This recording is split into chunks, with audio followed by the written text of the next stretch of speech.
Is it an error not to fear terror? On the heels of the 9/11's 10th anniversary, a new poll found that worry over another attack is at its lowest point since 2001. A New York One Marist survey reports that 49% of all residents expressed concern about terrorism, while 34% were not too worried, and 17% were not worried at all, which adds up to a lot of people who aren't worried. And a full 53% felt that their lives had returned to normal since 2001, in spite of the premiere of Keeping Up with the Kardashians. Also taking it in stride, super relaxed owl.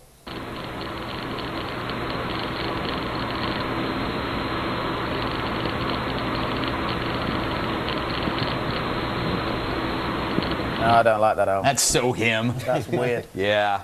Anyway, Andy, is this, you almost fell out of your chair, Andy. I got excited about the owl. I know, that was incredible. That would have been our first red eye injury ever. Well, maybe not. She's pretty sure the owl was dead. Yeah. I think she's upset. Andy, is this drop in fear a good thing or the worst thing in the history of worst things? Well, here's the thing. I think New Yorkers were answering this question honestly, but not correctly. Because I think that in the 10 years since 9/11, we've sort of gotten used to a new normal. Yeah. So people say, oh, their lives are back to normal and everything. I think they really do mean that in the sense that they're going on with their lives, but the normal now is not the normal that it was before 9/11. So again, I think they were being honest, but not correct. They were talking about a new, different normal. Exactly. Exactly. Right. Plus, you had only 17% said they weren't worried at all. Even because if you put in the what was it? Not too worried part. Not too worried is still a little worried. Yeah, that's true. And when was the last time you were scared?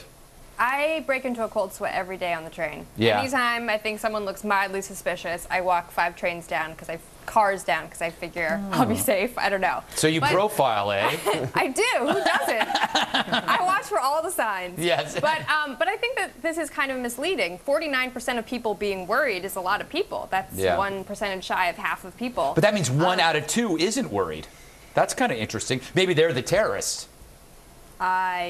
I don't know what to say to that, but I still think 49% is a lot, and I think that people should be worried because when they killed Osama bin Laden, they found evidence that he was planning an anniversary attack, and he was not alone, so we should be worried. I mean, yeah, that Osama was so nostalgic. Yeah, I know. You know what's funny though? You talk about how you're on the subway and you look at all the people and you get worried about the suspicious people. My guess is you have a lot of suspicious-looking men around you on the subway, and has nothing to do with terror. I think you think. Also, I like the way you don't share your suspicions with anyone else in the car. You go away and leave them. Well, they're not a concern. Well, I think she thinks terrorists are guys in overcoats. Yeah, exactly. I think it's something different. Yeah. Hey, Kevin, after all the terrorist attacks London has endured in the last century, do you guys worry about anything at all anymore? Yeah, of course. I think we share the same concerns as you guys. See, the problem with public opinion is that it's usually wrong. People can't be trusted for their opinion because they're often inherently stupid. The fact of the matter is that we're more at risk now in our major cities than we've ever been. Given retaliatory contribution, and as Anna said, there are a lot of powers at play in Al-Qaeda and dissident Islamic fundamentalist groups that do want us harmed. Now, commando-style raids and chemical attacks and dirty bombs are almost certainly going to be part of the future. We have to stay vigilant, and I don't mean because Bill will be creeping on girls on the tube every day and wandering around. You better explain them what that's a means. form of vigilance I advise all women that know Schultz, by the way. Yeah. I'm talking about a vigilance that is outward into how we're going to adapt to the future. But the thing is, like, we've gotten completely used to the fact here in New York that there are armed soldiers in Penn Station. Yeah. 10 years ago, there were not armed soldiers in Penn Station, and it was weird when they first were. Now, it's completely normal. Yeah. What we go through at the airport is completely normal. And, Greg, the government likes this. It's preparing us for the one-world government. And what they do is they get you used to having your rights taken away, and then they take more of them. They take more of them. And the Daleks. And then the next thing you know, you are the black helicopters over your head. Andy, you've been hanging out. Bring on the revolution. You've been hanging out in that. Ron Paul 2012. Ron Paul 2012. You've been hanging out in the InfoWars chat room for way too long. Bill, when was the last time you were mistaken for a terrorist? I'm working on it. Right now, they just call me sort of a shaggy tail. Apache terrorist. So terrorist with mange. Yes. But I will say that this study is why I love this city, because unless you can get a person to walk faster, a deal on some sort of service, New Yorkers don't care about you, and they don't care about the world around you, and this study proves it. The one thing New Yorkers do care about is stupid terrorists who can't even make themselves a martyr, much less blow anything up, and we've had those aplenty. That was the point I was going to make before we move on. It's a testament to the hard work of the men and the women who prevented a lot of these attacks. If that Times Square bombing had gone off, we wouldn't even be having this discussion because everybody would be on edge. And I do agree with you. I think the next step are things like that. And you're going to see it happening in crowds because we've eliminated the whole airplane. Like, it's impossible, almost impossible to do an airplane now.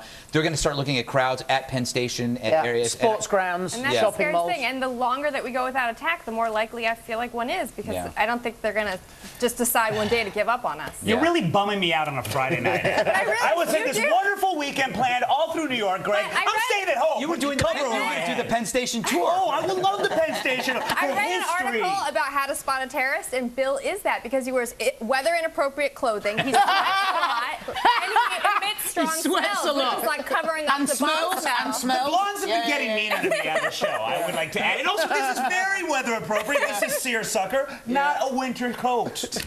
In other words, you're a fetid human. I'm an effete terrorist. All right. Do you have a comment on the show? Email us. It's redeye@foxnews.com. And to leave a voicemail on my direct line, call 212-462-5050.